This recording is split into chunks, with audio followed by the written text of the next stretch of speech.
السلام علیکم ورحمۃ اللہ وبرکاتہ۔ اعوذ باللہ من الشیطان الرجیم، بسم اللہ الرحمن الرحیم۔ یا ایہا الذین آمنوا ادخلوا فی السلم کافۃ۔ الحمد لله الذي خلقنا ورزقنا وأنعمنا على نعم ظاهرا وباطنا، أفضل الصلاة وأزكى السلام على نبينا محمد صلى الله عليه وسلم۔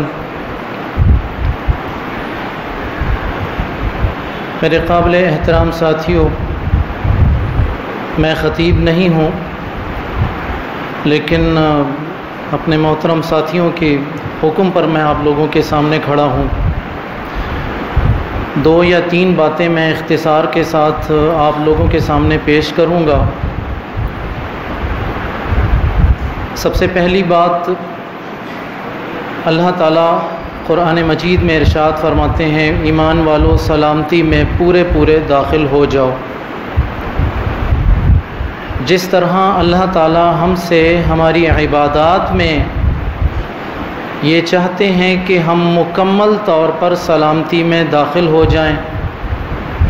جس طرح ہمارے معاملات میں اللہ تعالیٰ یہ چاہتے ہیں کہ ہم مکمل طور پر سلامتی کو اختیار کریں، اسی طرح یہ اسلام کا ایک بنیادی ہم سے تقاضا ہے کہ ہم رسول اللہ صلی اللہ علیہ وسلم کے خوبصورت صحابہ اور ساتھیوں کے حوالے سے بھی مکمل طور پر سلامتی میں داخل ہوں۔ اس حوالے سے سب سے پہلی بات تو میں یہ عرض کروں گا، ابتدائے اسلام سے ہی جس طریقے سے اسلام کی فکری اور عملی طور پر جو بنیادیں تھیں ان پر 4 اطراف سے جس طرح حملہ شروع ہوا تھا، اس کا آغاز عباسی خلیفہ ابو جعفر المنصور نے ایک دارالترجمہ قائم کیا تھا، اور اس دارالترجمہ میں یونانی فلاسفہ کی کتابیں اور اسی طرح غیر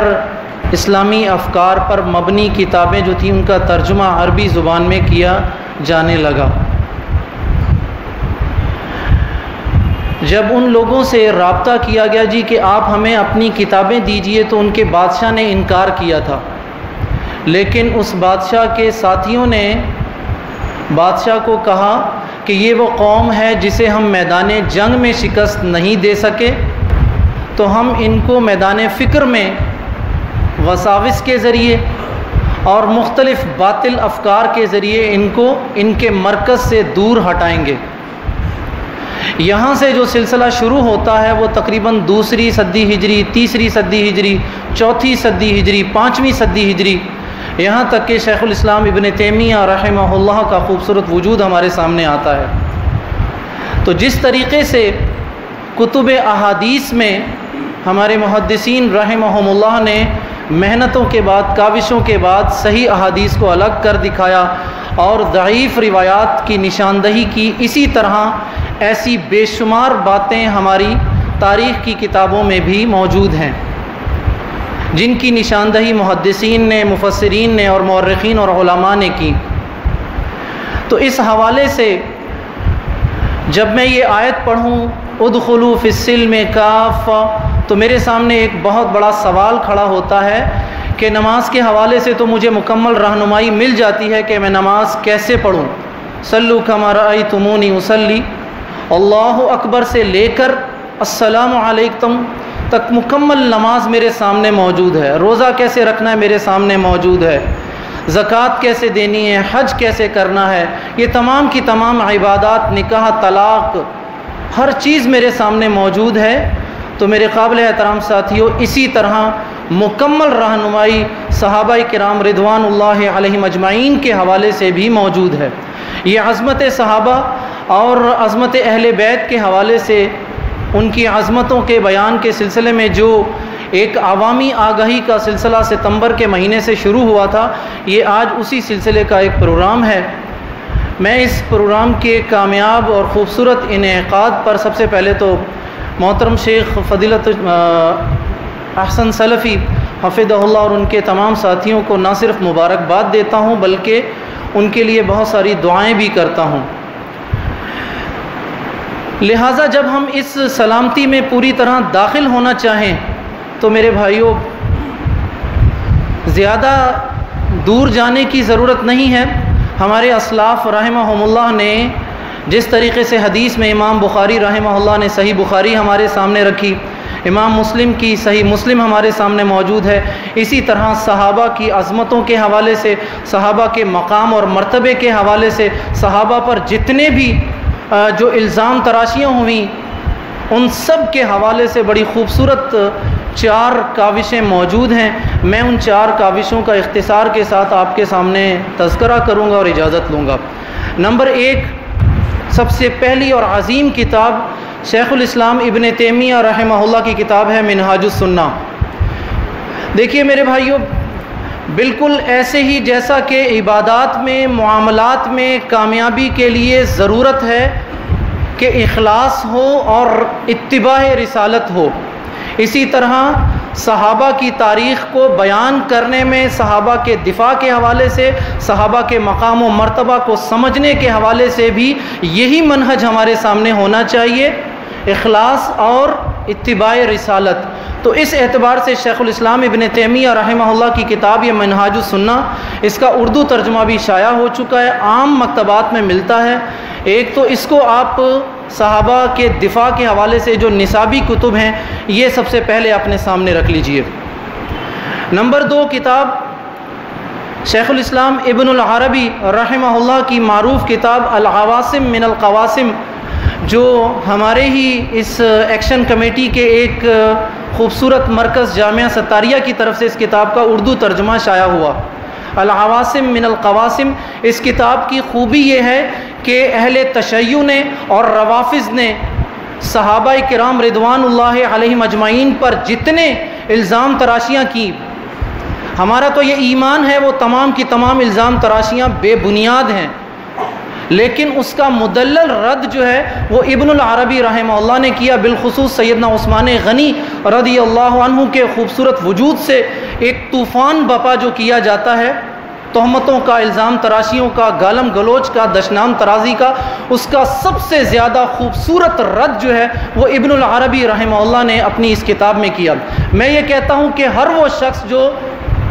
صحابہ کے حوالے سے ان کا مقام اور مرتبہ جاننا چاہتا ہے اس کے لیے یہ لازم ہے کہ ابن العربی رحمہ اللہ کی یہ کتاب العواصم من القواسم لازمی اپنے پاس رکھے اور اس کا مطالعہ کرے۔ نمبر 2۔ نمبر 3، ہمارے استاد محترم فضیلت الشیخ ارشاد الحق اثری حفظہ اللہ جو کہ فیصل آباد سے تعلق رکھتے ہیں، ان کی ایک کتاب ہے۔ میں یہ کتاب کہتا ہوں کہ یہ ہر مسلمان کے پاس ہونا لازمی ہے اس دور میں، کیونکہ اس دور میں صحابہ کرام رضوان اللہ علیہم اجمعین پر جس طرح طعن زنی کی جا رہی ہے، ہر شخص پر یہ لازم ہے، فرض عین ہے کہ وہ اس کتاب کو رکھے، پڑھے اور آگے بیان کرے۔ کتاب کا نام ہے مقام صحابہ۔ چوتھی کتاب ہے مشاجرات صحابہ، جو اسی طرح ہمارے فضیلت الشیخ ارشاد الحق اثری حفظہ اللہ کی کتاب ہے۔ ان دونوں کتابوں میں سب سے زیادہ خوبصورت جو پہلو آپ لوگوں کو نظر آئے گا، صحابہ کے مقام اور مرتبے کو بیان کرنے کے لیے افراط اور تفریط سے بچتے ہوئے، کسی قسم کا غلو نہیں اختیار کیا گیا، منہج کو سامنے رکھتے ہوئے، محدثین کے موقف اور منہج کو سامنے رکھتے ہوئے شیخ حفظہ اللہ نے جتنی خوبصورتی کے ساتھ قرآن مجید سے، احادیث سے، محدثین، مفسرین، فقہاء، اسلاف رحمہم اللہ کے اقوال سے مزین یہ کتاب، میں اس کتاب کو صحابہ کے دفاع پر ایک جامع اور کامل انسائکلوپیڈیا کا نام دیتا ہوں۔ یہ 4 کتابیں ہو گئیں،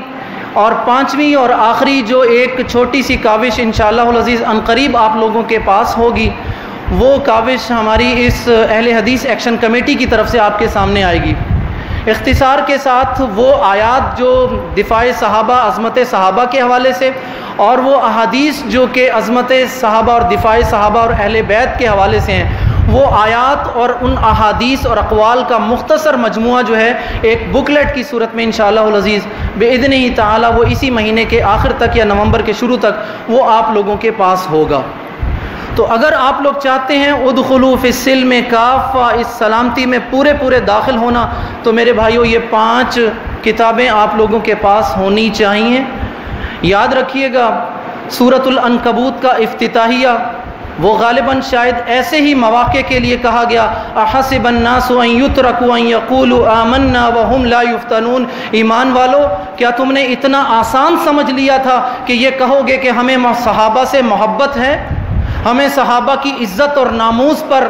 اپنی جان بھی قربان کر سکتے ہیں؟ کیا یہ کہنا اتنا ہی آسان ہے؟ تم لوگ آزمائے جاؤ گے، تمہیں جانچا جائے گا، تمہیں پرکھا جائے گا کہ تم اپنی اس بات میں کتنے سچے ہو۔ اس حوالے سے سب سے پہلے اس آزمائش میں پورا اترنے کے لیے میرے قابل احترام ساتھیوں، ہمارے پاس وہ جامع، وہ علم نافع ہونا چاہیے صحابہ کرام کے حوالے سے، جس کے حوالے سے میں نے یہ 4 یا 5 کتابیں آپ لوگوں کے سامنے بیان کی۔ اسی کے ساتھ میں اختتام کرتا ہوں اور اکتفا کرتا ہوں اسی بات پر۔ بارک اللہ لی ولکم ولسائر المسلمین فاستغفروہ انہ هو الغفور الرحیم۔